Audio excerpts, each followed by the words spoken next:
വെറും 2 ഇൻഗ്രീഡിയൻസ് കൊണ്ട് ഒരു യമ്മി ചിക്കൻ റെസിപ്പി കണ്ടാലോ? വിശ്വസിക്കാൻ പറ്റുന്നില്ല അല്ലേ?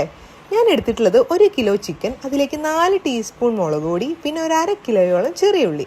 കുട്ടികളുള്ളതുകൊണ്ട് ഞാൻ കാശ്മീരി ചില്ലി പൗഡർ മാത്രമേ യൂസ് ചെയ്തിട്ടുള്ളൂ. നിങ്ങൾക്ക് എരിവിനനുസരിച്ച് നോർമൽ മുളക് പൊടിയും ബാക്കി കളറിന് വേണ്ടി മാത്രം കാശ്മീരി ചില്ലി പൗഡറും ചേർത്താൽ മതി. പിന്നെ ഇതിലേക്ക് കുക്കിംഗ് ഓയിൽ, വെളിച്ചെണ്ണ തന്നെ വേണം. അതാണ് ഈ റെസിപ്പിക്ക് മസ്റ്റായ മറ്റൊരു കാര്യം.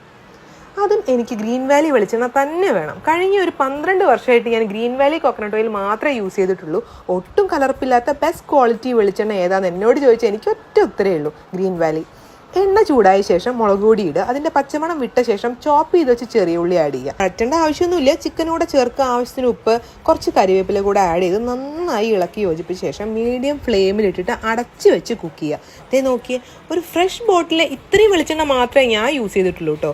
ഇനി ഇടയ്ക്കിടയ്ക്ക് ഇളക്കി കൊടുത്താൽ മാത്രം മതി. ഒരു 1.5-2 മണിക്കൂർ കൊണ്ട് തന്നെ നല്ല ഡ്രൈ ആയി കിട്ടും. അവസാനം ഒരു മണത്തിന് വേണ്ടിയിട്ട് ഒരല്പം കൂടെ വെളിച്ചെണ്ണ ചേർക്കാം. ഞാൻ ചേർത്തിട്ടില്ല, ഇത് ഓപ്ഷണലാണ്. ചോറിൻ്റെയും ചപ്പാത്തിൻ്റെയും കൂടെയൊക്കെ കഴിക്കാൻ പറ്റിയ നല്ലൊരു ചിക്കൻ റെസിപ്പിയാണ്. എല്ലാവരും ട്രൈ ചെയ്ത് നോക്കിയിട്ട് ഫീഡ്ബാക്ക് അറിയിക്കണേ.